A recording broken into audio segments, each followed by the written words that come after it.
We've hit our start time, but I think we'll give people a moment or two to join so that we can have a critical mass as we get started. As I look at Mike Hathorn with that background, I'm starting to get vertigo flying over that community. Hopefully that's not too distracting. Nope, it's great.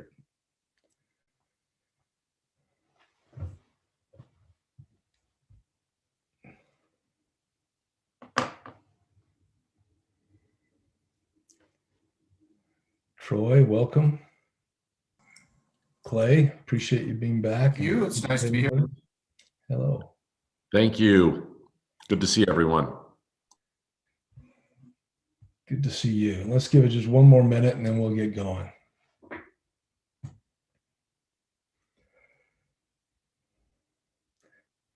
It's kind of typical Utah spring weather, isn't it? A little rain and snow. And no complaints. We sure need it.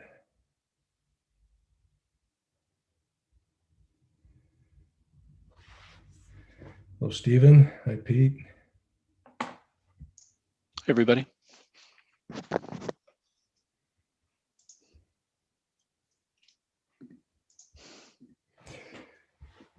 Well, I think we'll go ahead and get started and certainly appreciate you for participating in this process. This is an important stage and frankly, a really important meeting for us. And as we get going, I just want to remind everybody that this session is being recorded. It's also being broadcast live on our social media accounts as part of our efforts to be open and involve the broader community. But you play really a critical role in the work that we're doing. We've recognized from the beginning that this is a public project. It's land that's owned by all residents of the state.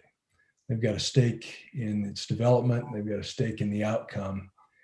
And I think really reflecting that view, the legislature has set out a number of objectives for this project. And those objectives are primarily focused on quality of life, ways to make life better for the people of the state. And we've tried to reflect that in the process that we've outlined. Certainly, we're seeking public input, and we went through the Development Commission process. We've done surveys, we've had working groups, open houses. We've broadcast all of our meetings live, recorded everything, and posted that on our website, social media outreach, all in an attempt to make sure that what we're doing is available to the public and encouraging their participation as we move forward. Of course, through that process, we've started to narrow down the range of things that we're looking at. You kind of start with a blank sheet and say, we're looking for ideas, anything goes. And then as more decisions are made, we start narrowing that field. But I'll tell you, a week or so ago, our planning team mentioned to me that they had been talking and said that this is the most open, transparent, participatory process they've seen. And I took that as not just a good sign, but really validating the efforts that we've made to make sure that we're reaching out to people. You're a big part of that. You play a role in bringing important perspectives to the table. Obviously, we can't go out and have detailed discussions with every member of the public and get into the minutia of the planning effort. And so you represent really important constituencies and bring important background to the table as we have these conversations. And so really thank you for spending time and for representing the broader population in this effort. So maybe the specific role that you have is to take a little time with us, dive in a bit to what we're trying to do and what we have done, and provide recommendations to our board. The legislature has designated the board of the Point of the Mountain State Land Authority as the decision-making body over this site. but they're aware that they don't have all information and full perspective. And so absolutely invite and welcome your perspectives in helping them understand important issues and help make important decisions. So before we jump in, I just want to kind of take a minute and remind us a little bit of where we are and where we're going. We went through this at the last meeting, but some were not able to attend that. And so I'm just going to give a very high level overview before we start jumping into some real substance. So as a reminder, we're in the process of trying to develop a framework master plan for the point, this 608 acres of state land near the point of the mountain currently being used for the Utah State Prison. That site is going to be vacated in over a year to a year and a half. And at that point, there'll be opportunities for starting the development process. So this planning process started in January. It's 5 stages. Stage 1 was really broad outreach, a lot of research, GIS data, meeting with the transportation agencies, surrounding communities, studying existing plans, evaluating what's available in the area and what's not. Took all that information, and then in stage 2, developed 3 planning concepts. And we'll look at those very, very briefly today. But you'll recall at the last meeting, we shared with you those planning concepts and asked for your feedback on them. And that helped refine those concepts. We then went through and did a pretty sophisticated analysis of those concepts and how they performed relative to 25 key performance measures. And you'll see a bit of that today. That was really helpful to us. You could see what combinations of uses, what design features really created the most benefit in terms of things like traffic generation, cost, job creation, sustainability measures, proximity to open space, and those kinds of things. And again, you'll see a little bit of that today. Well, we took all that information, took your recommendations, the recommendations from the working groups, and passed those on to our board. And earlier this week, our board advanced 13 planning elements to the next stage. And again, you'll see a little bit about those today, but those planning elements now will go into stage 3, where we will develop a preferred alternative for the site and start diving down in a little more detail. Get to look at some further alternatives and look at what might be used at different areas of the site. Then in phase 4, stage 4, we will really kind of turn up the dials, see if we can get this plan to work just right, to optimize its performance. And then stage 5 is the plan and the guiding principle documents that will come out of that process. So we're kind of in the middle of things right now. And today we're going to be asking you to help us think through those recommendations and think through some of the sustainability elements, the key vision elements, the planning elements that ought to be refined into this next round.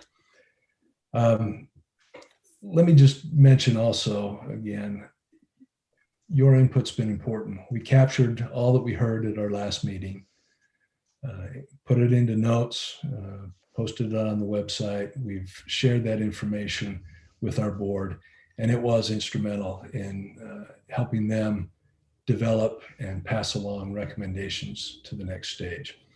So today we're going to do something a little bit similar, and I beg your patience for a little while as we provide some background, because I think that's helpful for you to see where we are, and then you have something concrete to respond to.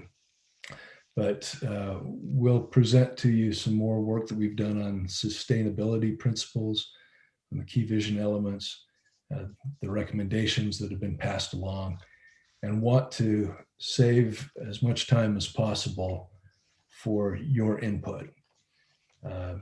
So we'll do that. Again, my thanks. And does anybody have any questions on that process or your role? Hey, Alan, I just have one question. You mentioned the decision is going to be made on quality of life. Is that how you would prefer we kind of judge and give recommendations, or do you prefer we get a little more granular? It's going to be more granular than that. And I say quality of life. I can go into more detail. The statute lays out objectives for this project. It includes workforce development, job creation. It specifically says quality of life on the site and surrounding areas, transportation, including world-class transit, open space, natural areas, improving air quality, reducing resource use, coordinating with surrounding communities, and exploring a nationally recognized research institution. So we're getting into more granularity, but my broad point was a number of those objectives relate to quality of life. Certainly, we've got to pay for it. We've got to give the taxpayers a return on their investment, but that return is not just economic, it's also in terms of quality of life. So great question. Any others at this point? Okay. Well, with that, I'm going to turn it to Pete Kendall from SOM, and he's going to go through those items that show up on our agenda that we shared with you. So we'll talk a little bit again about the key vision elements, sustainability framework, some of the concept analysis and scoring, how we got to the recommendations. And we'll probably take a pause in there every once in a while and give you a chance to weigh in. But Pete, I'll turn it to you. Thanks, Alan. Great to see everybody. Muriel, I don't have screen sharing privileges right now. I will give them to you. Let's see. Okay.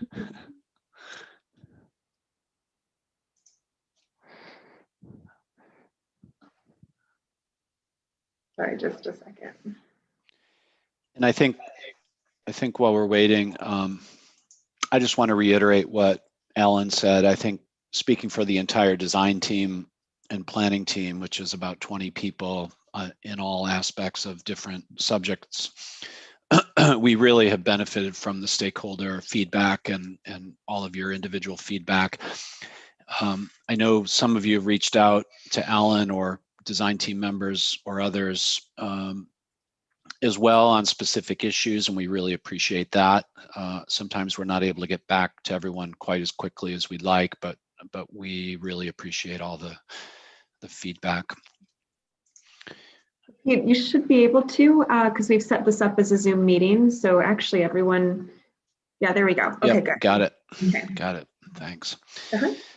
And I think the second point I wanted to make from the standpoint of the design and planning team is that now is actually the time to get granular. Stage 3 really is about zeroing in on a preferred direction. We're still going to look at options within the stage 3 process, but they are much more bracketed and constrained set of options within stage 3. So as Ellen mentioned, we had a few topics we wanted to touch on today. I wanted to just recap some of the key vision elements that we've discussed with you before. There's some updates on sustainability and resilience. We'll share with you some of the stage 2 outcomes, and then talk a little bit about the recommendations that have led us to stage 3 and describe a little bit about where we're going in stage 3. Just to recap on the schedule, it is a 5-stage process, so we're between 2 and 3 right now, so we're about halfway through. the key vision elements, I think everyone is familiar with. These were developed over the last year and a half. We have been using these to guide our thinking. I think many of you have participated in the process of defining specific principles around each KVE. So in this case, it's community.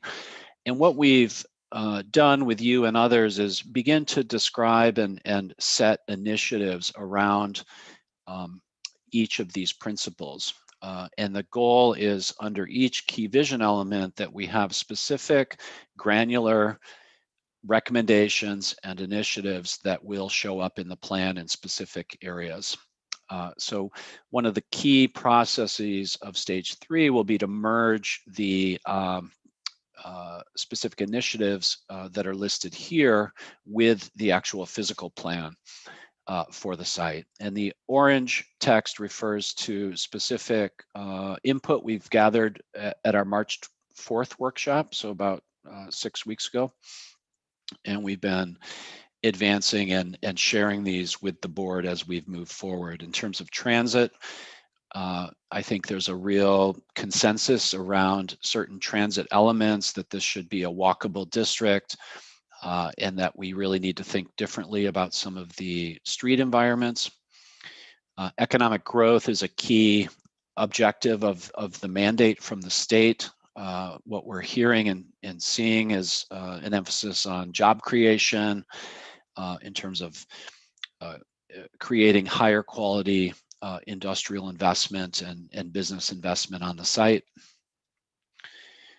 In terms of innovation, we had some very good feedback in terms of new ways of thinking about innovation, whether it's biotech or transportation or around the outdoor industry. Lots of interesting ideas about what innovation actually is, and we are looking at all of those. In terms of sustainability, we've had some great input and feedback and coordination and collaboration with many of you. What we're aiming for is 5 key sustainable metrics that we feel are specific to Utah and specific to this portion of Utah. And I'll go into that in a little bit more detail later. The collaboration vision element really had to do with how the point fits into regional activities, regional growth patterns, things like that. We've had a lot of good feedback and coordination with different agencies in the Wasatch Front about how many different organizations can show up in the project in different ways.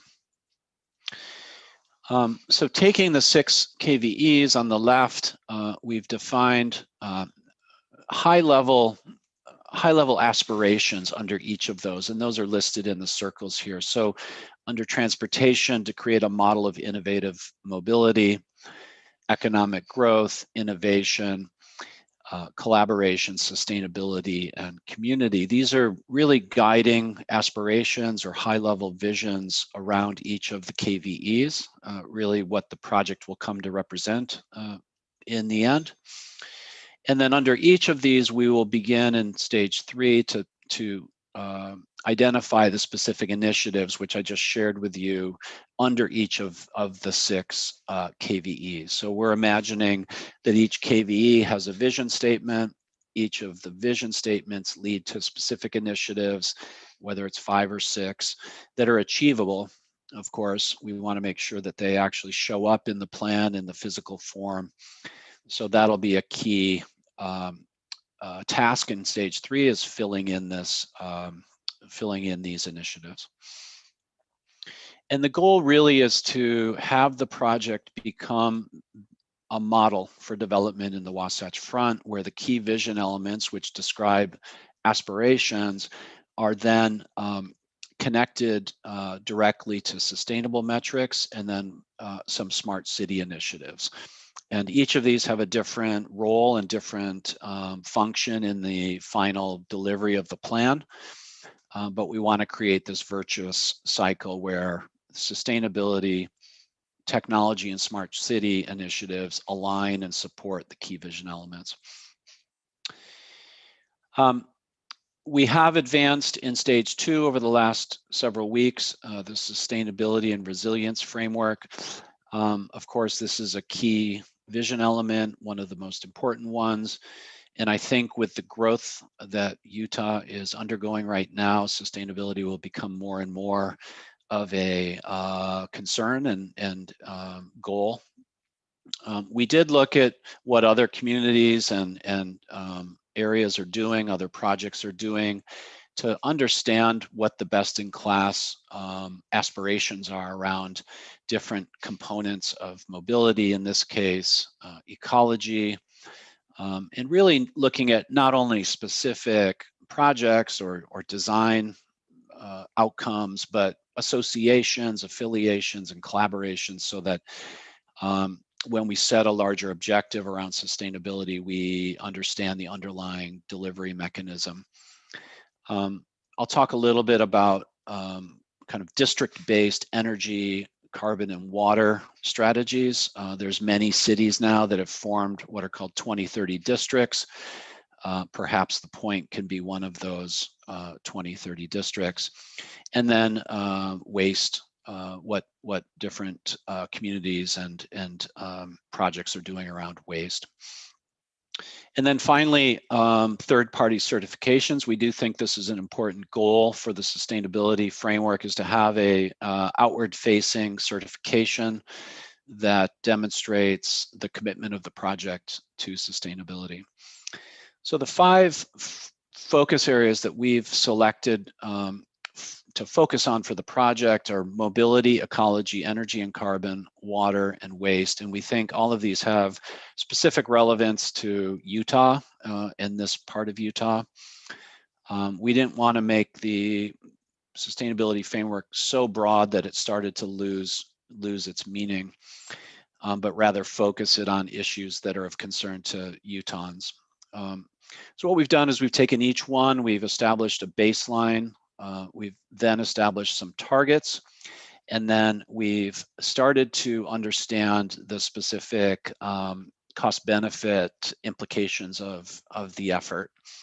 And that's divided into direct costs, the benefit, the external financial incentives, so what outside resources are available to help us deliver this, and then potential partners for that specific impact area. So specifically mobility, we really, again, want to lower traffic generation from the project, which has a direct correlation with air quality and traffic congestion in the area.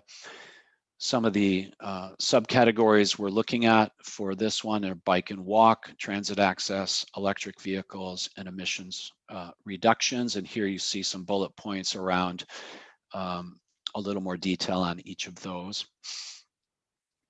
And then we've now gone in and established a baseline. So under mobility, we would have these 4 subcategories. Each of those has a baseline, it has a target of what we would try and accomplish. And then we're just, as I mentioned, getting into the cost benefit.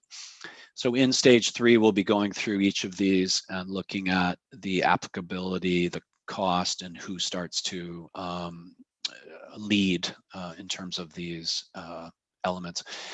Ecology is number 2. We really feel that habitat fragmentation and restoration of ecological areas is an important goal for the project. That has to do with not only the amount of open space, but how people can access it, and then what the quality is or the characteristics are of that open space. So those are the 3 or 4 subcategories under ecology. And you'll see a little bit more about that when I get to the recommendations. Energy and carbon, being net zero ready. And this really hinges on a district-based energy and carbon strategy. So we're anticipating this will be a strong recommendation or even a requirement of participants in the project to contribute to this district-based sustainability. And that might include these elements here. which translate into specific targets. And again, whether that's on a district level or a parcel by parcel level remains to be determined, and how much of that cost gets picked up by the master developer versus the building developer. Again, we'll be evaluating that in stage 3. Water, we know, is a very important issue in Utah. We want the point to be a real leader in terms of water management, water conservation, specifically around potable water use and stormwater recovery, and linking that up with ecosystems and habitat creation. So a key goal is to reuse or recycle surface runoff, but also then reduce building building water use, and then potentially some gray water recycling in the plan. So here you see some of the targets and metrics around each of those. And you'll see in the open space plan that we believe stormwater runoff can be captured and reused, so it doesn't need to be piped to some remote location. And then finally, waste, number 5 in our structure is we understand an important objective in Utah now. It's an area where we feel there's a lot of potential for demonstrating best practices around waste. And again, with a district-based strategy, we have the advantage of being able to make significant impact in this area. So we're looking at recycling, district-based recycling, potentially waste to energy, and then construction waste diversion, of which there will be the opportunity for that strategy to be implemented due to the amount of construction that'll be going on here. So this is a summary sheet of the 5 major categories with some of the initial KPIs that we're setting and advancing. And you can see when it rolls up into a single sustainability strategy, there's actually quite a number of really, I think, compelling and interesting and hopefully impactful strategies. So that's an update on sustainability, and we're also now beginning to look at potential allied organizations. So under each of the 5 categories, who may be able to participate in this, lend their assistance, lend their expertise, so that we can really make this a group effort. And as I mentioned, these 2030 districts, and you can actually go to 2030districts.org and you can see all of the cities, which are shown here on the right. Primarily, these are downtown core areas of some of these cities, but there's also other sub-districts within communities that are doing this. So we think the point can really fit into this 2030 district group, and it's really a kind of a support system for people that are trying to advance and really make a difference in terms of sustainable impact. So a little bit about stage 2 that we just finished.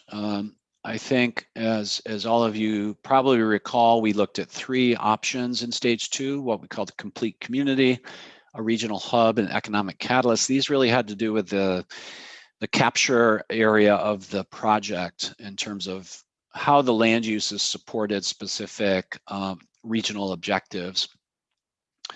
Concept 1, you can see here, really was a district-based plan. The gray areas are the development zones, the green is open space, and the white are the roads.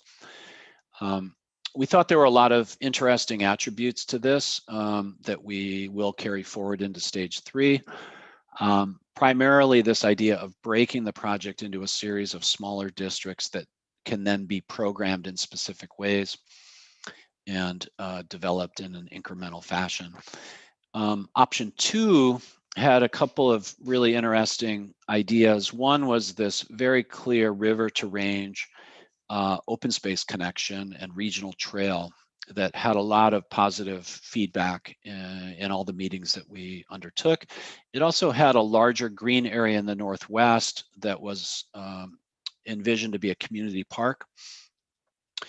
And the land use plan also included a larger entertainment and retail center, which through our analysis, we understood could really reduce traffic, interestingly enough, because it provided more retail on site. And then concept 3 had the most developable land. It had about 60% of the site area as developable area, correspondingly had the least amount of open space. But what this offered was a higher degree of economic development for the project. And you can see that here, the blue color indicates commercial and office development primarily, and the brown color indicates residential. So those were the 3 options. And we also did a massing test fit, which you may remember. Generally, we're looking at a 3 to 5 story project, but what we heard through our public processes and different user groups feedback was they did want to see a little more density, especially around the core area. So building perhaps a little more compactly, but at slightly higher densities. Maybe some buildings get up to 10 and 12 stories in particular areas.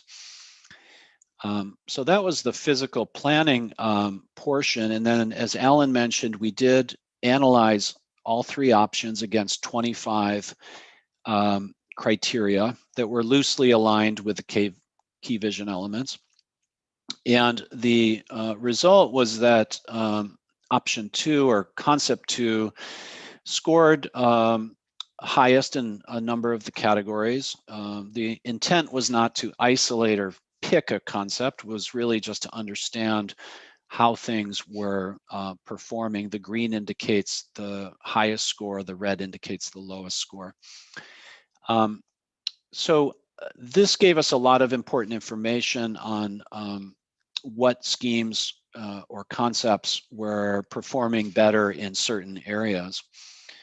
And I'm happy to go back through some of that if anybody has any questions on that.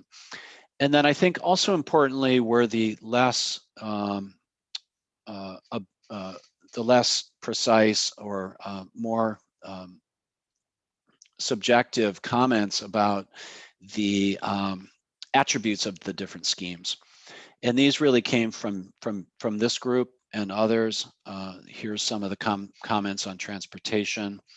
So along with the numerical analysis and the more technical analysis, we also incorporated many of the comments around transportation. Here's some on open space. So all of these opinions and comments that were so valuable, and we again thank you for really helped us articulate a direction for stage 3. So quickly, some takeaways by each concept. The complete community had linear greenways, distinct districts with clear centers, and then a green buffer around the edge of the site. Concept 2, the regional hub, had the river to range greenway and trail, which you can see right through the middle of the design. Also had the slightly larger community park, and then concept 3 had the higher degree of economic development with a very clear central park. So it had a clear center that density was organized around. So taking all of that, we did put forward a series of recommendations to the board, and I'll walk through those now. There was 13 of them that seemed to have the highest degree of consensus. And the first one really was defining a clear mixed-use business core, that at the end of the day, this project really is about economic development and creating this innovation environment. So what do we need to do that? And one of those is a clear, focused business core. The second one is what we call the cross-industry innovation accelerator. And that's kind of a fancy term for simply bringing together active corporate participants or research institutions that are really have an innovation mission. And again, it may be around different topics, but the research and development, the scientific investigations that companies are undertaking is a key part of the project. And we want to really focus that in a particular part of the plan. Element number 3 is an innovation district with an institutional presence. So this would be complementary to number 2, that innovation accelerator. This would be more institutionally driven. And that partnership could take the form of 1 or 2 buildings. It might be a little bit more than that. It may even be just a mission-driven affiliation around creating certain research objectives on the project. And it might be any of the universities in Utah, but it could also be external research and institutional partners. Number 4 actually turned out to be one of the more debated components of the plan, and it had to do with the percentage of residential development on the project. What we learned from our research is that residential and commercial balance is exceptionally important to creating a complete community or a live-work environment. So we want to make sure that that residential component is in there, but we did get some feedback that perhaps it should be in the range of 40 to 50% rather than higher than that number. So that will be further defined in stage 3, but we are recommending that there is a significant residential component. It's just a question of how much. Element 5 was micromobility or AV circulator linking to BRT. So somehow linking all of the districts back to BRT. As we know, BRT has a limited presence on the site. There's 2 stations on a specific route. So we want to make sure that this very large site is linked back to BRT. Element number 6 was a retail and entertainment destination. And what we found, as I mentioned earlier, is that having such an element in the plan reduces offsite travel. So residents and employees are able to meet more of their needs on site. That lowers emissions, but also attracting outside people to the site to spend an afternoon or spend an evening attending a show or going out to dinner will really activate the project beyond just a 9-to-5 work environment. Element number 7 is the river to range greenway and trail. This had a lot of positive feedback and support. Again, quite a simple idea, but very powerful. The notion that we can link the Jordan River to the Wasatch Foothill trail system through a public open space, essentially a greenway. Element number 8 also is something that's been discussed extensively, and that's what we're calling a Jordan River Community Park. That would be in the northwest corner. It may have different programming approaches. One might be a more sports-driven focus with some ball fields. Other approaches may include a more naturalized kind of habitat-driven mission, or a combination of those 2 things. Element number 9 is Central Park. This really is an important civic space. It's been part of our thinking from the beginning, this idea of a clear center where people say, that's where we're going to meet, that's the center of the point, and you surround that park with active uses, and it becomes a real civic focal point that goes with that business hub idea that was element number 1. Pedestrian priority zones is element number 10. This was also a very popular idea where the automobile is minimized, the automobile presence. So this is a fairly large zone that would be again, dedicated mostly to pedestrian activity. 11 is distinct districts and subcenters. We felt this was important, and many people agreed. The notion of being able to sub-program or specifically identify uses and goals for each of the districts will lend itself to not only implementation, but also directing companies and users to specific parts of the plan. Number 12 were pedestrian linkages to the core. One of the ideas that has been part of our thinking from the very beginning is that you should be able to walk through the entire project and not have to walk along a street if you choose to do so. So that may be a combination of trails, it may be dedicated pedestrian greenways, but these are pedestrian and bike corridors that allow people to move to every district.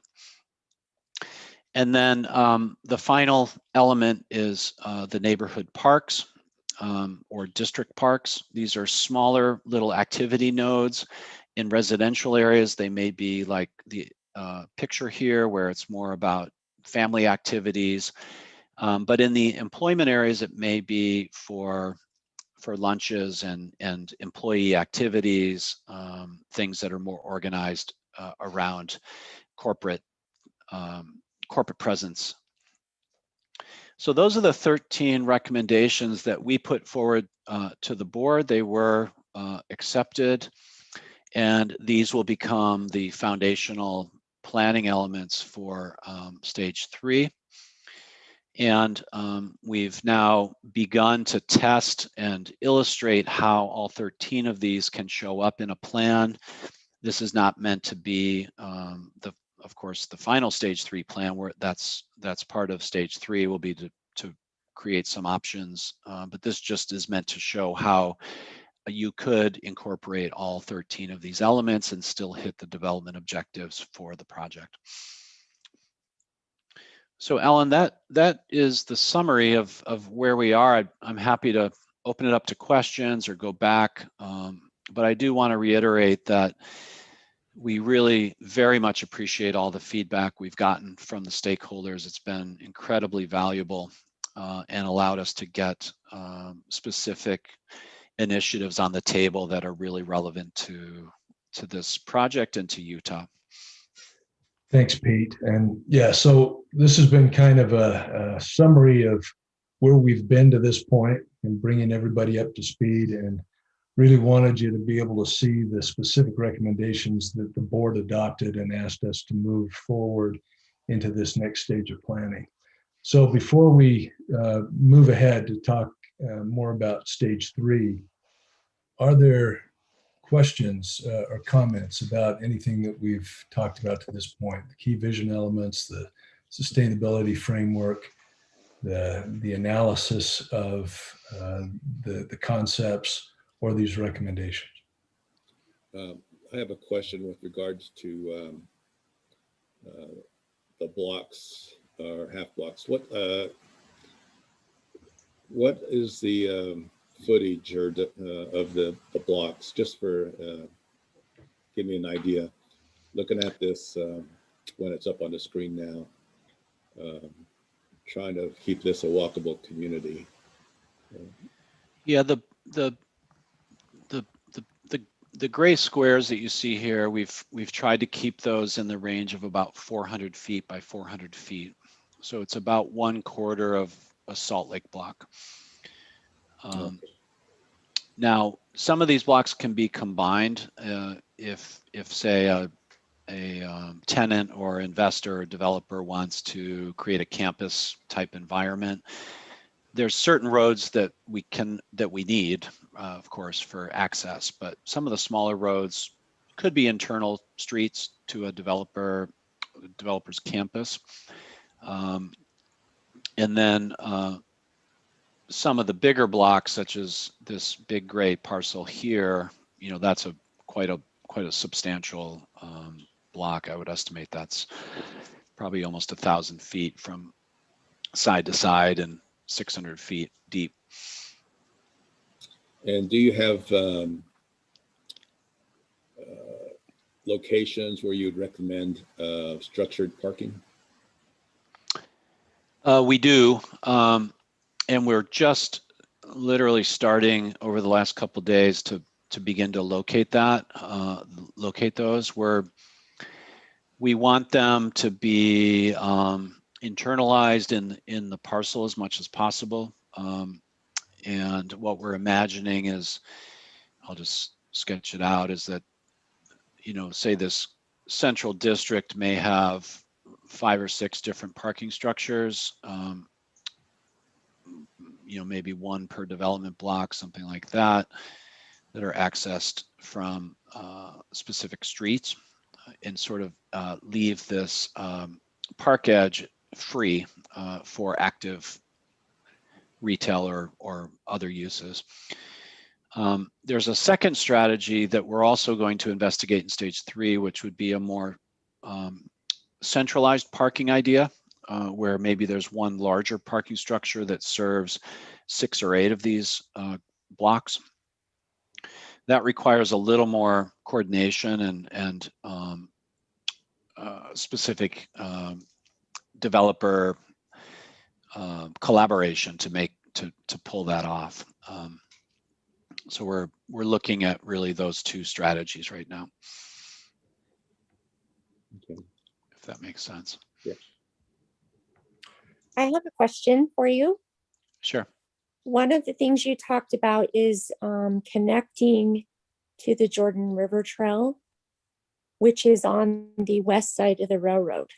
So where would you actually make a connection for people in the point to get to the trail?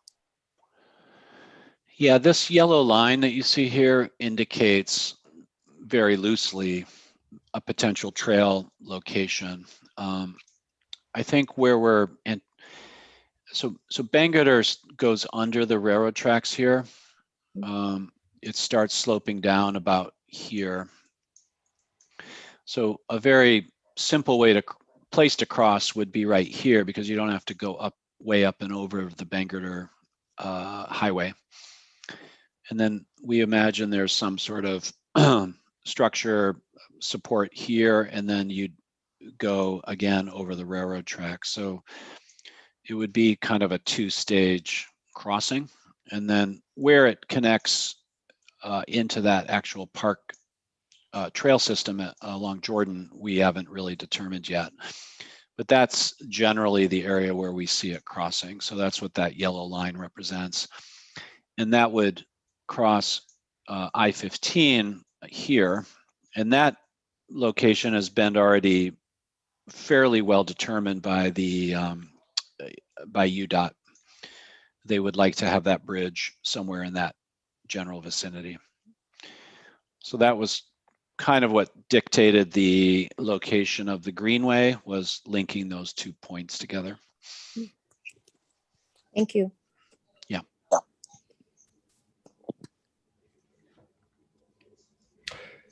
Other questions that people have? Thanks, Debbie. Good to have you here. Yeah, thank you, Alan. So this is Robin. I'm wondering a little bit about the residential population, the preferred target. I can't remember if we discussed that last time. And then associated with that, I would, weave in this question that I brought up and several others brought up last time, is within this residential population, who is this residency for?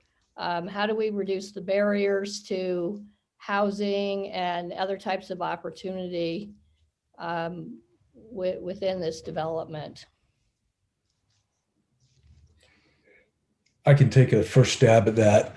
Obviously, the residential population is going to depend on the mix at the end of the day. So we're not starting with a particular target, but most of the concepts that have been outlined kind of show a population roughly in the 10 to 15,000 person range, maybe not quite that high, but again, that'll be refined more in this next round. next stage as we start looking more specifically at building types and the mix of uses. With respect to the question about who this is for, obviously there's an interest in having the workforce that would be working in this area would be able to live nearby and do it in an affordable way. But that's exactly the kind of question that we're asking of you, and we're asking you as a stakeholder group to give us ideas on this. We understand that this needs to be an inclusive community, one that meets the needs of people in the immediate area and surrounding area. We want it to be a welcoming community. And so I'm gonna turn that question a little bit back to all of you.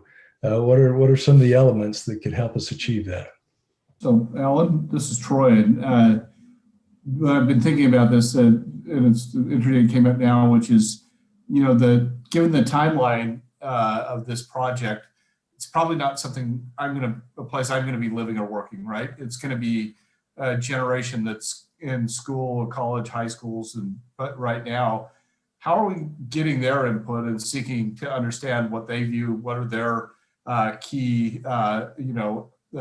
viewpoints and their what they want to, how they want to live, how they want to work, and making sure we're building it for the next generation, not for those of us on the call necessarily.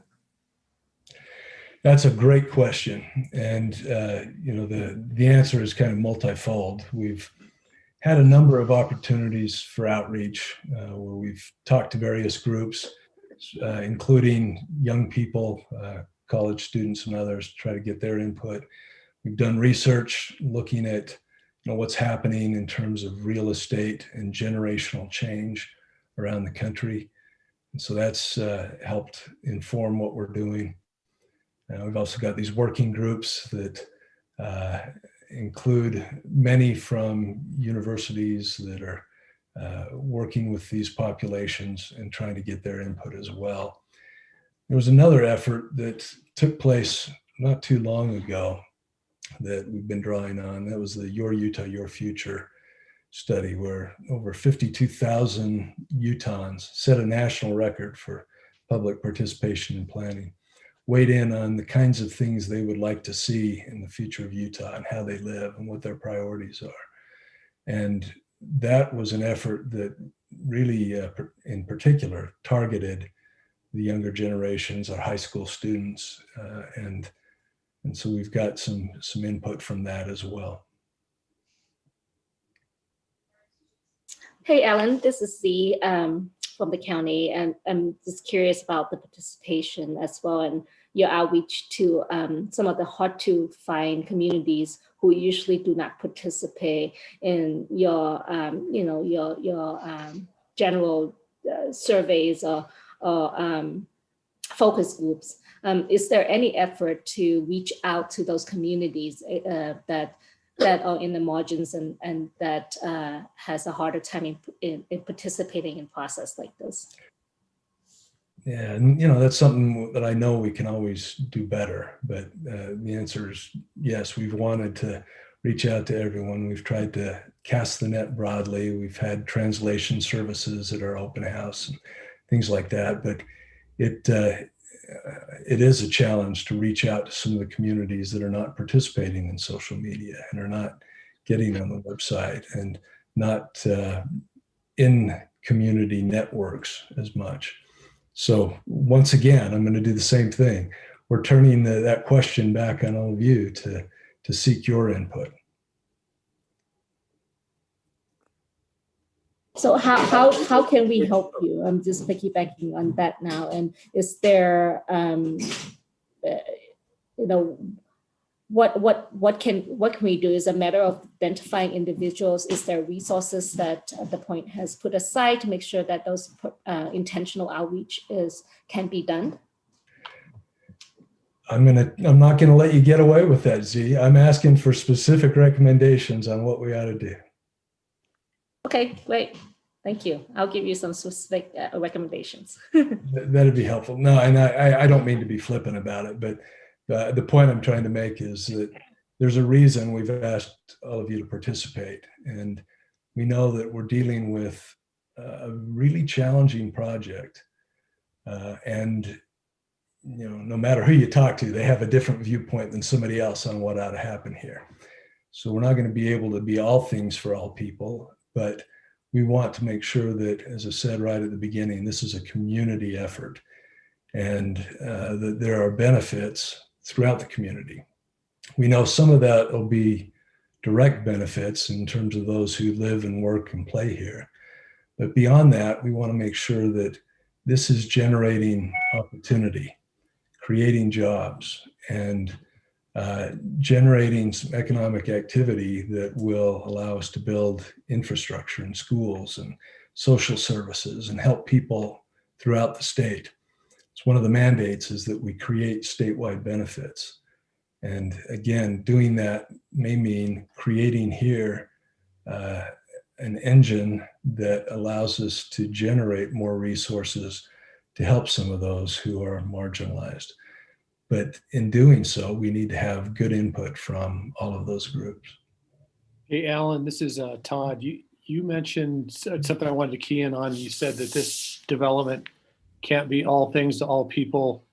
And I appreciate that most definitely. I believe the state can fill a role to be all things to all people. And therefore the concept around how regionalism fits into this, I think part of the purpose of this group being together is to bring what is on the outside that can be bolted onto this, if you will, or themed, if you will, because I think somebody could really benefit from this area, but not necessarily have to live in it or, work in it even. And so how is it perspective wise? I know in general there's been a lot of outreach, but more formally, how does the plan contemplate being able to have responsibilities for communities outside of this area to maybe create their plans in conjunction with what's going to be happening here, or themed, if you will? Does that make sense? I think it does, Todd, and that's an interesting point. I appreciate it. I think one of the things I'd say is that as you look at the concepts that we put together for planning, we looked at different catchment areas from 1 mile out to 5 miles out to 20 miles out and beyond, and have recognized that this is a project. It's only 600 acres, but it probably has impacts beyond its size because it is owned by the state. And so some of the things we're doing, we're looking at ways that we can establish a model of development that can be followed by other developers in our state to be more sustainable in the future.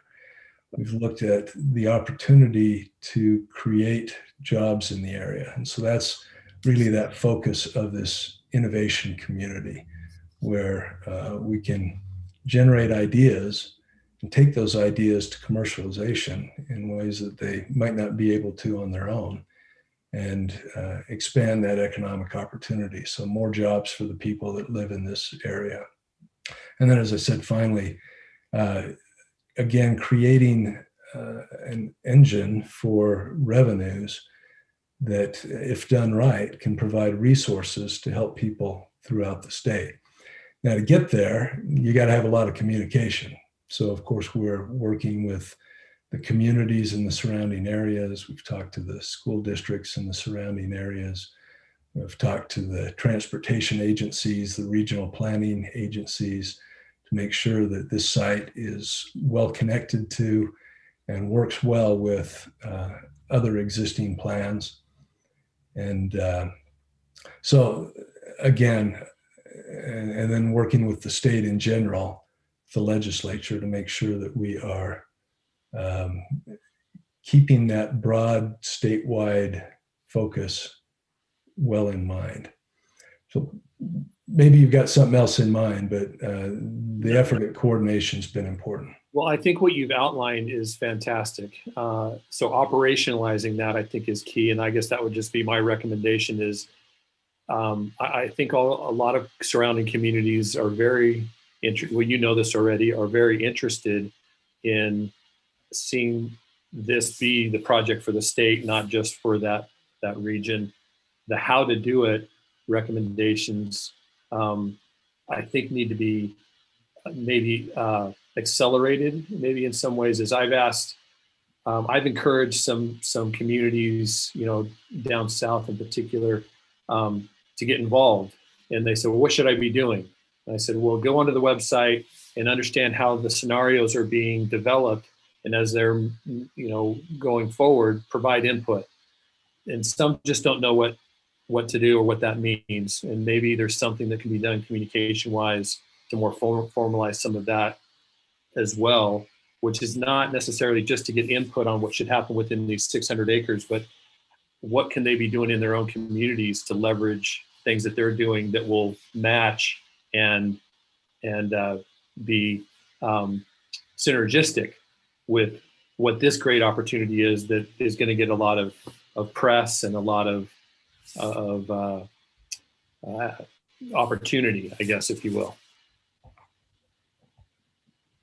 Yeah, thanks, Todd. And I think that's an important piece. And we've done it certainly with the closer communities and talked about how to align master planning and those kinds of opportunities. But part of the challenge, and I'll just be honest with you, is a resource challenge. I'm still the only employee of this, and to reach out to every community while we're trying to do the planning and raise the money and everything else gets a little bit tough. But I think there are ways that we could do it through existing organizations. And so I would agree with that. And I would be happy to help with that where I can, to help be part of the messenger for you if there are specific things that you would like more specifically communicated. Thank you, Todd. Appreciate that input. Alan, Ryan Smith with Oakwood Homes. I apologize. I missed the first meeting. I was out of town. But one, this is all very, very exciting. I wanted to back up to, Alan, your request on some feedback, especially on the residential and designing for people that are now currently in high school or college or maybe even younger. I think soliciting, we do a lot of consumer research when we go do one of our master plans as a residential developer. But couple of bits of feedback. One of the things that's hard, and I think Steve Jobs is famous for saying this, he never did a focus group because the consumer doesn't know what they want if it doesn't exist. And so it being innovative that's the conundrum that we got to think through. And I can tell you, when I was in high school, I would have had no idea what I wanted to live in 20 years, right? I would have told you a big house, something. But soliciting that feedback is really important. I think that'll get us information. The kind of the paradigm or the principle that I would suggest as it relates to the residential would be to have multiple segments that deliver to certain price points, because that will flex up and down regardless of what residential real estate looks like in 10 or 15 years. But have it be market-based and have multiple product lines that can cater to the targeted audience.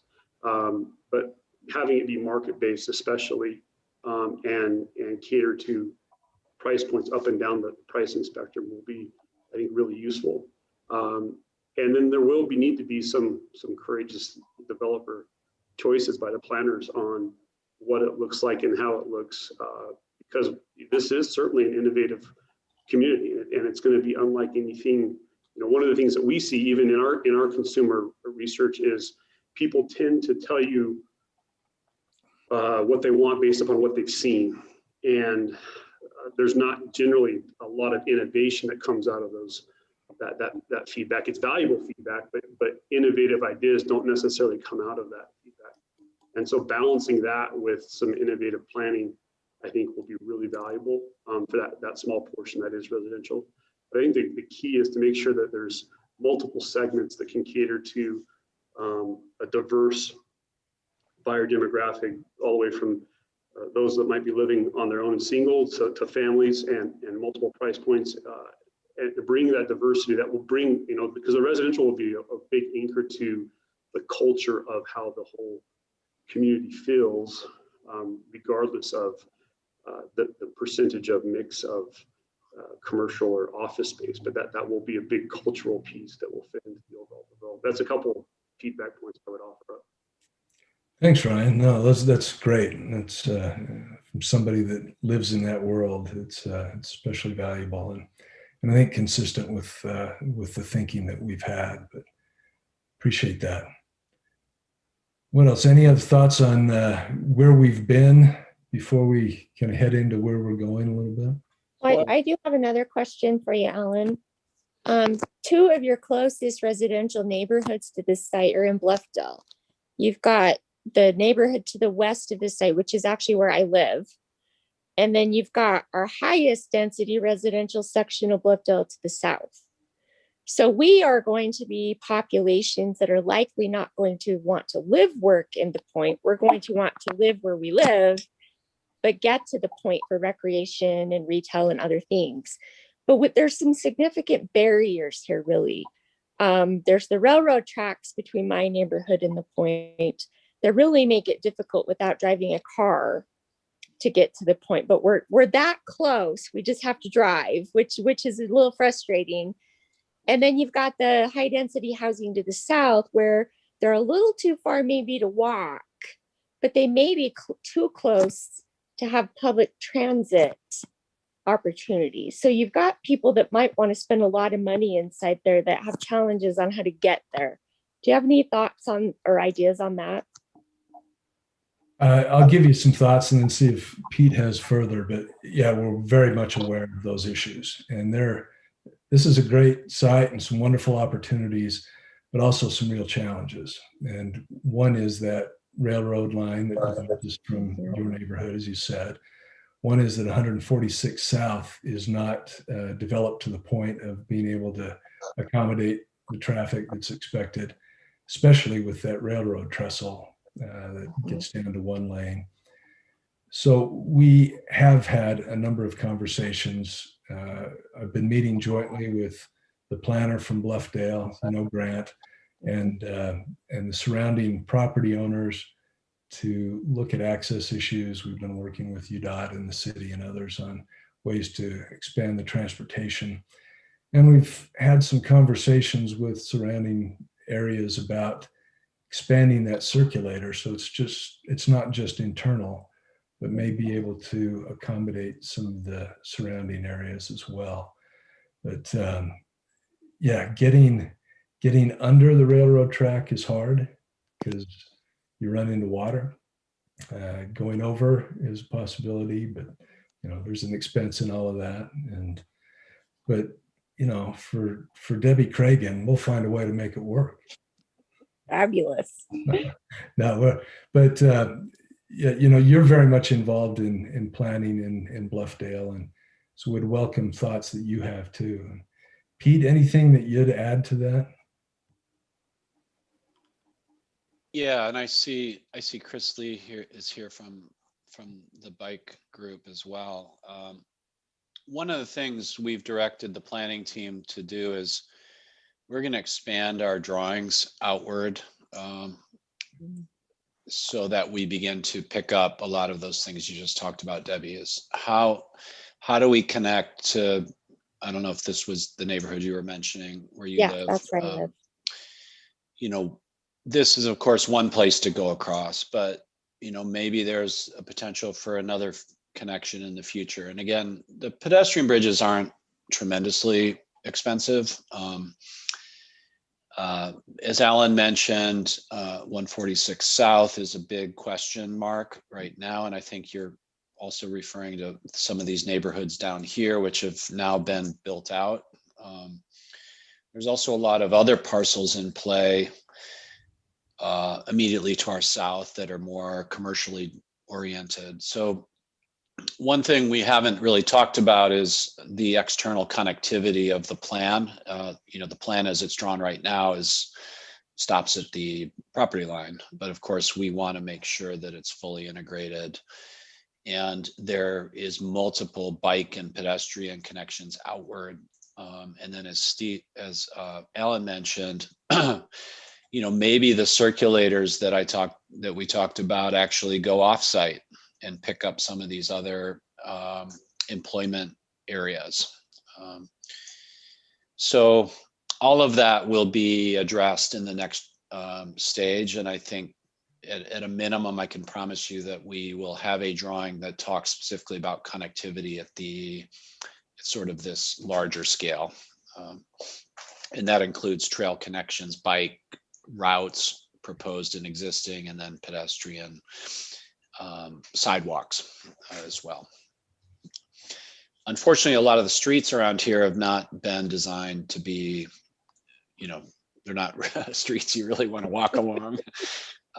But hopefully over time, those can be phased out and a more progressive approach to pedestrian and bike movement can be realized here. Well, and I'm sure you're aware, and if not, I guess you'll find out right now, but we did get some money from the legislature this last session to fix the trestle problem with the one-way street. So hopefully that. Oh, great. But there isn't curb and sidewalk, there aren't bike lanes. And so it's actually a little bit of a dangerous road. So, until we work on some of those things, it's a lot of people getting in a car that live very close and driving and needing to park at the point where we're trying to not have people do that. So yeah, if I can think of any ideas, I'll let you know too. Yeah, thanks, Debbie. And those are just kind of issues we need to be thinking about, and I appreciate you raising that from one who's most affected by that situation.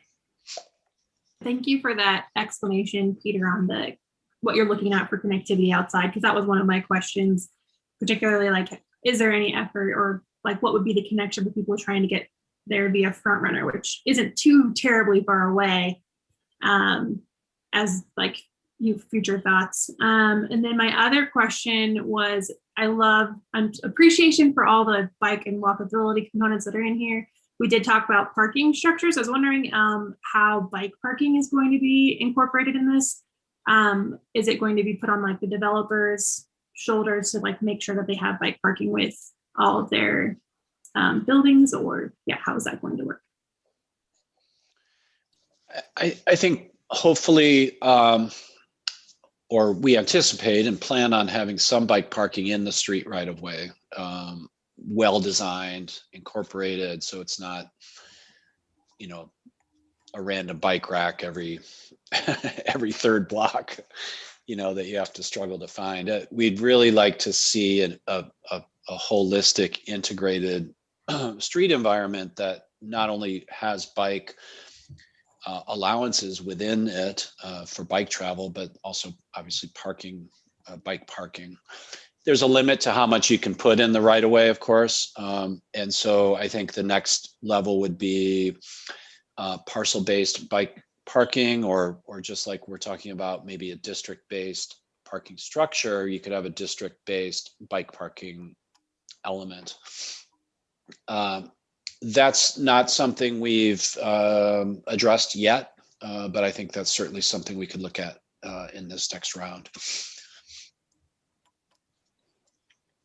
Peter, if I could jump in quickly on that, Chris, if this really is designed to attract residents who see the benefit of biking, I can promise developers will make sure to have bike parking inside their developments. It turns into amenity actually to attract residents. So I think that there will be many developers who will want to create private bike parking for residents.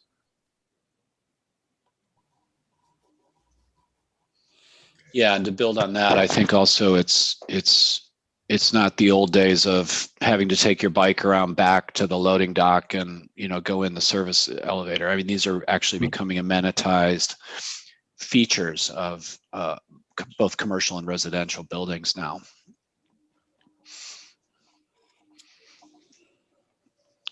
Great. Other thoughts or questions at this point? Alan, this is Mike Alder. I just wondered if you had comparables for what you're doing here anywhere in the country that you have had a chance to look at. Yeah, Pete, do you want to talk about our analog work? Sure, and I'm happy to bring some of that up. Yeah, we looked at about 12 or 15 projects that were analogous. Some had a more of an innovation driver behind them. Some had more of just a general catalytic development driver behind them. All of them, or most of them, had an innovation mission or some sort of innovation idea behind them. So we have very good sense of what others are doing in the country.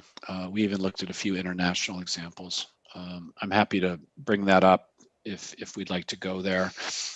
I just wanted to compliment the planning to date. The things that I've seen, it does look like the alternatives are wonderful.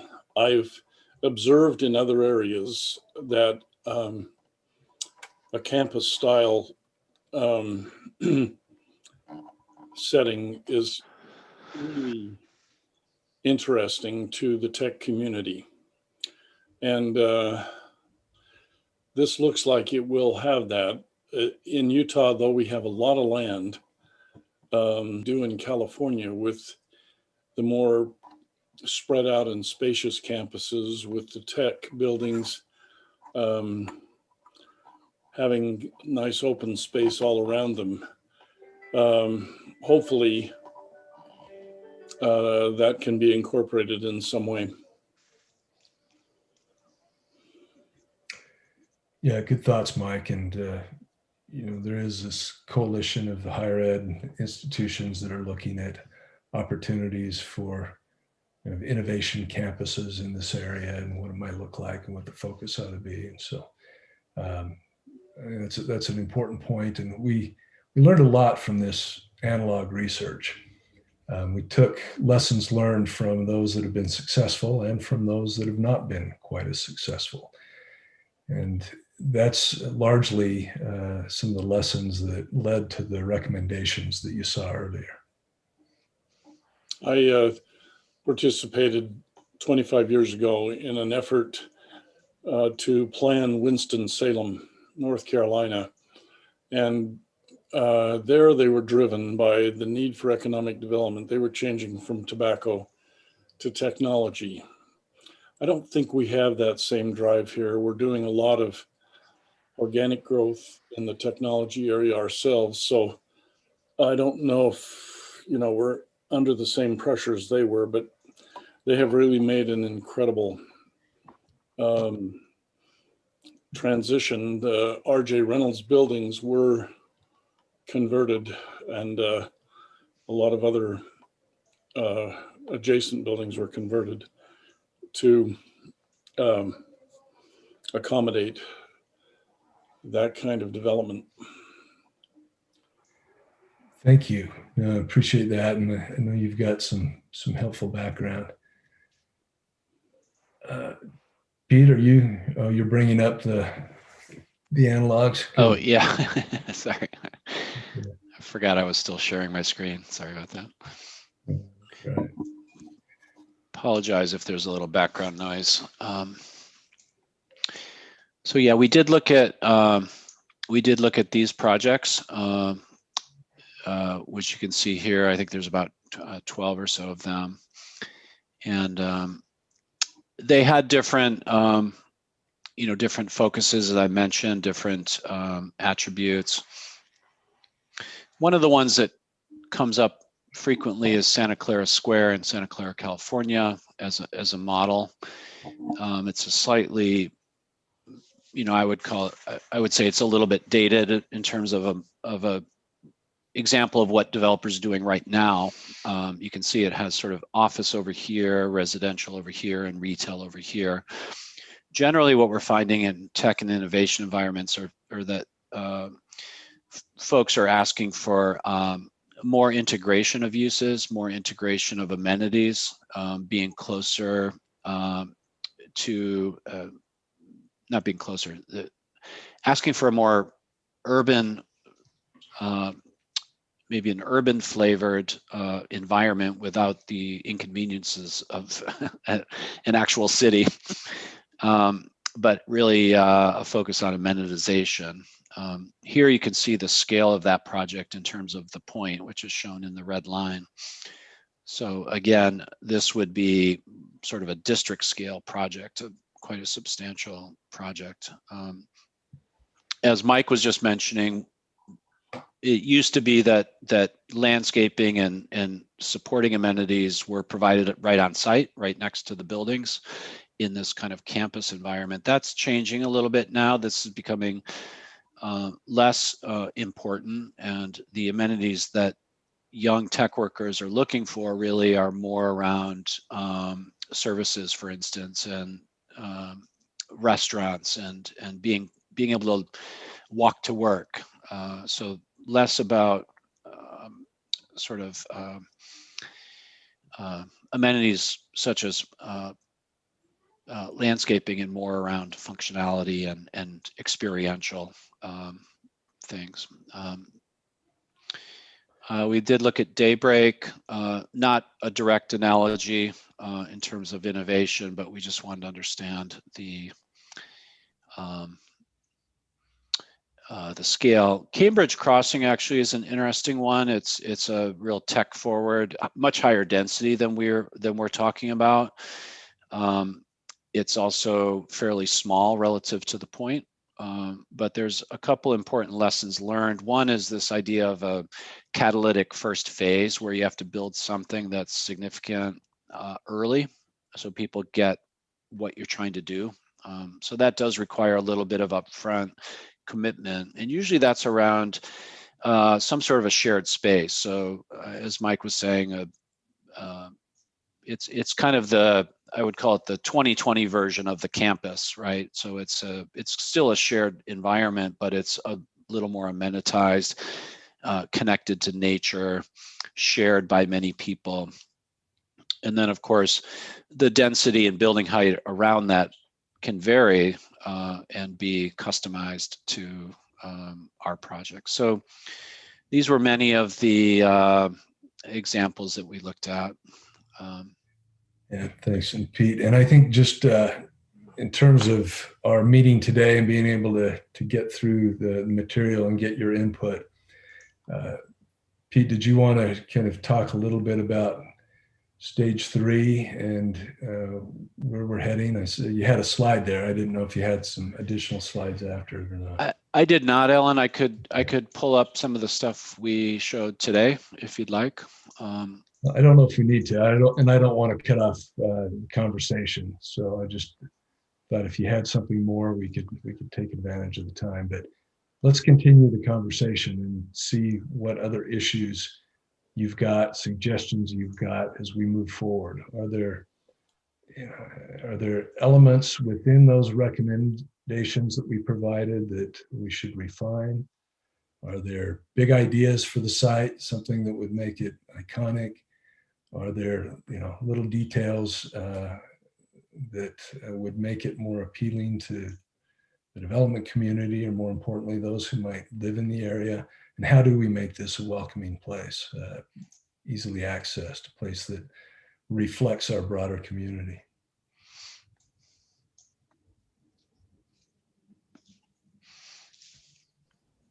Alan and group, this is Robin again. One thing that caught two things that caught my attention, and I guess this is you're already approved on this, but one, you had the goal of 50% recycling. Not sure why you settled on 50%. That seems low to me. And the other piece was, your goal is to be net zero ready. Why not net positive at this point? We've gotten clear signals from the federal level, getting clear signals globally. This is a tech center. We know we're moving to electrification with mobility. I just really feel like you're missing an opportunity here to push that envelope a little bit more. Thanks, Robin. I appreciate that and understand it. And I guess what I would say is these are not elements of the plan that have been adopted yet. What you saw in sustainability were some early recommendations that have come down. We're going to be refining those as we head into the stage 3 and stage 4. And as you know, in all of these decisions, there's a trade-off. You have to decide, what you give up in order to get something. And those are conversations that have to happen in more detail. I think we use Net Zero Ready as a starting point, not as an ending point. And we're actively looking at things like solar access at the site. How can we position the buildings in ways that maximize the ability to capture the solar energy on the site? Looking at partnerships to bring in renewables, et cetera, using the on-site geothermal resource. And so I think there are opportunities here to do things that we haven't seen much in our state. But you make a good point. We shouldn't start low. But on the other hand, I think things like the recycling in general, 50% would be a dramatic increase over where we are. Now, that doesn't mean that we can't shoot higher, but this was a starting point from some of the consultants. Thanks. And Pete, anything you'd add to that?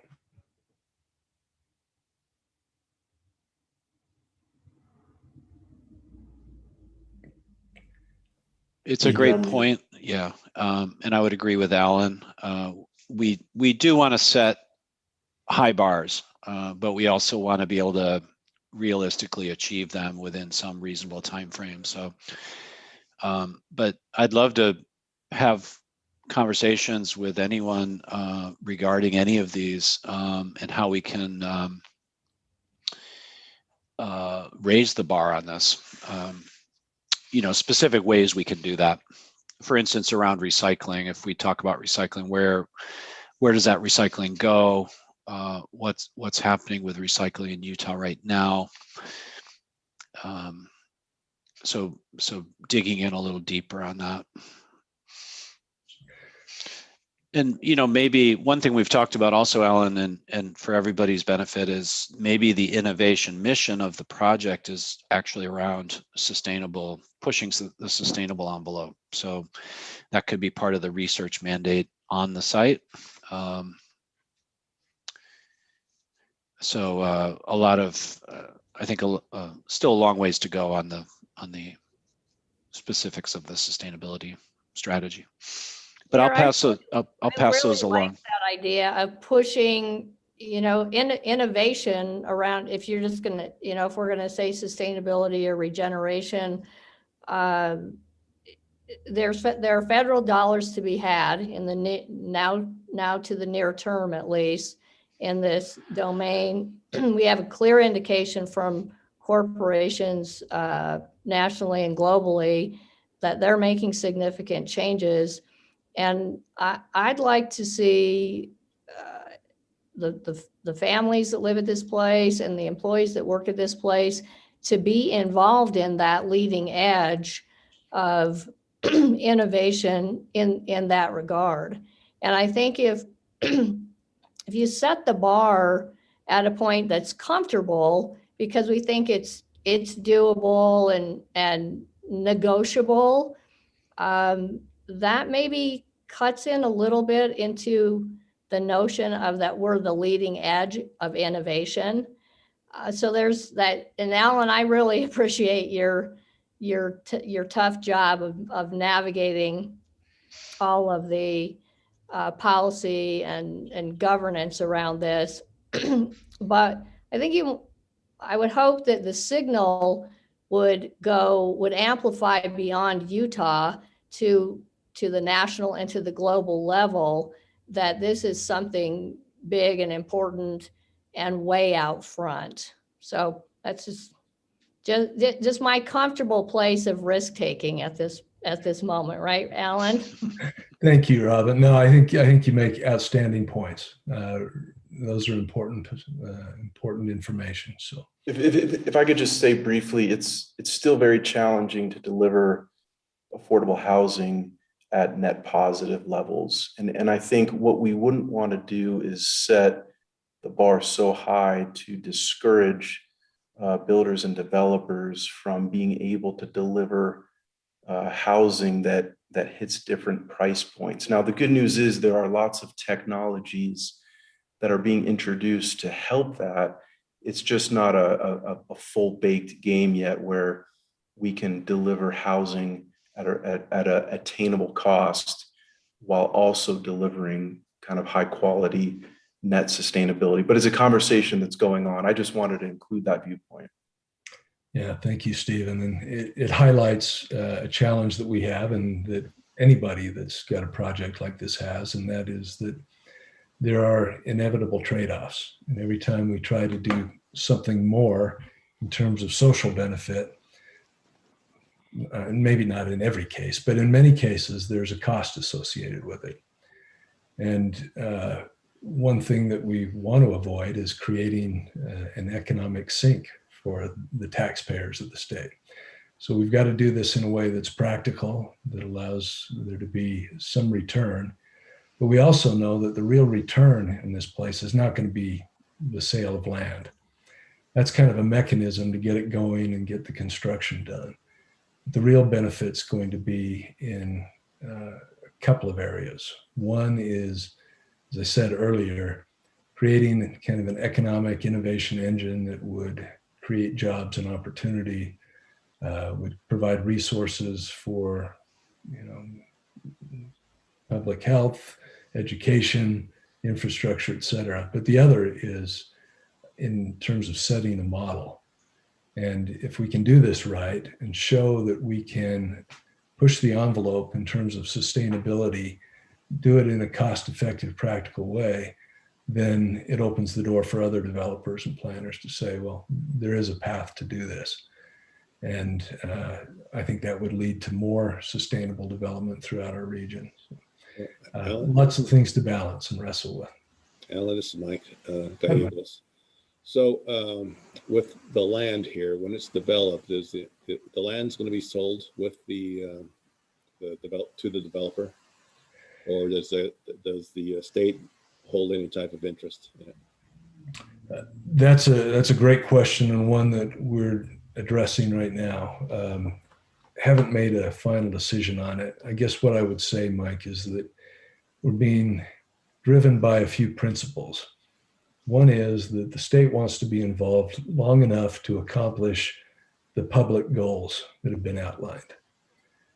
We think if it were just a matter of selling to the highest bidder, we would see at this site what we see in the surrounding area. Not that there's anything wrong with that, but it might be kind of a missed opportunity. So that really comes down when we talk about the mix of even the mix of the commercial or even mix of the residential piece and housing types. That's an important question there to be answered, because we are talking about a public asset, and this project has to show a public benefit. Whether you sell in the land at market, and what portion of it can be written down to increase the public benefit. So that's exactly right. Right. And so the other point is that you really can't start developing that mix until you have some development perspectives in line to know how it's going to fill out.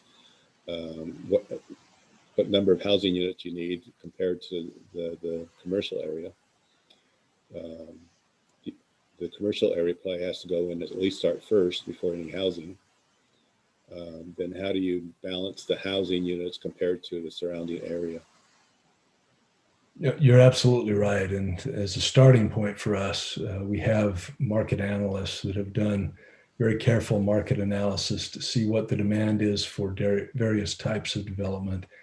And that land use program was the foundation for this plan. So we want to make sure that it's kind of rooted in market reality. And then I will just say, we've also got a process underway. We've issued a request for expression of interest. to the development community around the country so that through a formal public open process, we can have conversations with developers, show these ideas to them and get input on the plan, on the deal structure, on land disposition, and make sure that what we're doing is firmly rooted in reality as well as in aspiration. So we fully agree with you, Mike. Yeah. So with a quick follow-up, so I assume you have GoEd also participating in this outreach as well.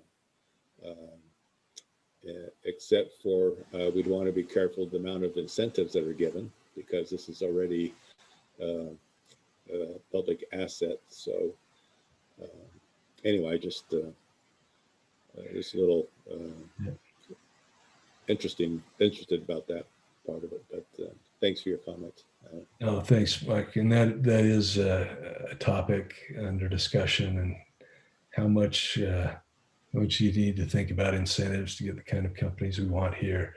One of the other things that we're doing through this process is reaching out to companies around the country, the kinds of places we might want to see locate here, and share with them where we are and say, what would make this more appealing to you? And kind of build in some degree with the end in mind, to see if we can attract companies that not only would provide the jobs and the economic benefit, but also are the kinds of companies that care about the place and would invest in our community and would try to advance education and other things. So those are some of the conversations we're having. And Z, you have your hand up. Great, thank you. Well, I think I just building point, you just took my comment away from me is, and this might be an aspiration as well, is this, instead of investing, I mean, what happens if you think a little bit differently from this project? And in addition to investing in the infrastructure, which I think this is what we're talking about, and all of the great elements you presented today is an investment in infrastructure. So how do we promote investment in communities? And I think, Peter just chat in sent on the chat, in terms of job trainings. But I think there's more ways to invest in the community beyond that. How do we build a community in terms of a place of welcoming and belonging? And use that word several times, Ellen, it has to be a way to connect the communities. And I think Stephen alluded to that with his comments. How do we build those infrastructures to connect those communities together so that everyone feels belong? And maybe I'm thinking, just in an inspirational manner, is there a way to incentivize businesses coming in to invest in infrastructure, not just invest in the infrastructure, but also set aside dollars to invest in the community, in community events that would celebrate the diversity and the vibrancy of the people who live there and work there. So I'm just kind of thinking out loud a little bit and thinking outside the box a little bit on how we might be able to facilitate those types of innovations or ways that we can think in 20 years and 30 years from now, when the infrastructure is so broken, the community is actually better and is stronger. So just a couple of thoughts, and don't have solutions for you, but I think that there are several frameworks I might be able to share and send your way. I love those ideas. That's great input, and absolutely agree. I think that as we talk about, we haven't started recruiting to this site yet, but our working groups have provided feedback over the last several months. And one of the things that we've heard from them is just what you said. As we do recruiting, it should be based on not just jobs provided or economic return, but also in terms of what they've called fit. How does it fit into our community? And is it a group that is willing to invest in our community to make it better? And I think that's essentially what you were saying. We need to have good corporate citizens that will help solve problems in our area. It'll be in their interest and ours. Thank you. I have another question for you, Alan. I know you have done more than anyone I've ever seen to try to get a lot of public feedback about all of this. I'm wondering if you have any more plans for at least the communities that live very near here who will be considered neighbors to get their ideas. There's neighborhoods on the other side of I-15 in the Draper area, and there's the 2 Bluffdale neighborhoods that I thought about. Are you going to do any more outreach to those who will be neighbors to get more ideas? Or should we as Bluffdale City be doing that? But we do have more outreach planned at this point, and specifically, we're going to be doing a public survey the first week of May. So we'll be reaching out broadly to get input. We also have another public open house that's scheduled, and maybe Muriel can type it in the chat. I can't remember the exact day that it is, but we've got a public open house coming up in a few weeks, so that again, all comers, especially those nearby, can participate. So, all right, there it is, May 4th from 4 to 6 p.m. And then I'd say the other thing that we're doing, Debbie, is we've set up these meetings with the adjacent landowners in the area. Met with them collectively, also meeting with them individually to kind of understand what their plans are for their property and look at opportunities for access and joint planning so that there's a consistency there. But so that's what we have planned at this point. I'm not sure that's exactly what you were talking about,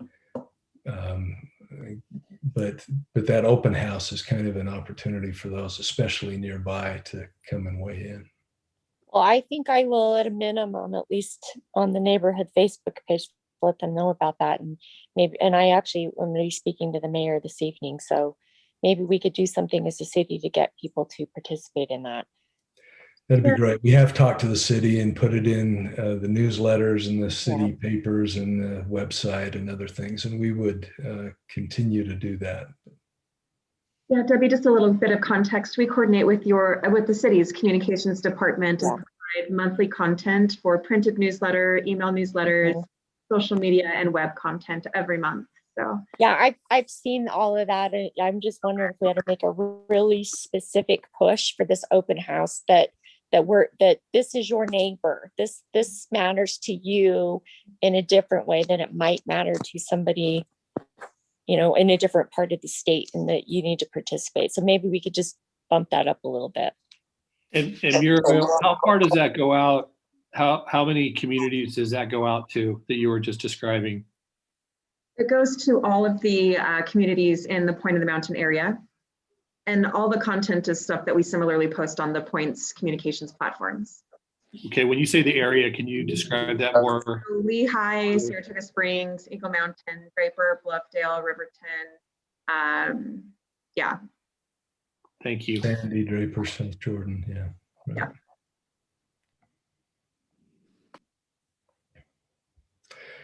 This is great. I'm learning a lot from all of you, and you're providing terrific feedback. We've got a few minutes left, and want to make sure that we don't leave any of your good information unspoken. So what else would you suggest to us?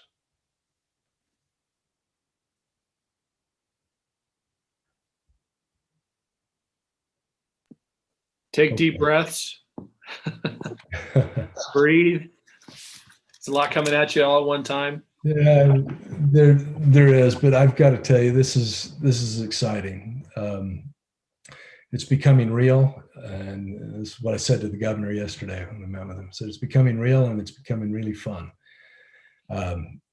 There are more than enough challenges, and we've certainly recognized that not everybody will be happy with everything that's done, but we do want to listen. We want to learn. We've got an amazing consultant group working with us, some of the best in the world, and that's really helpful.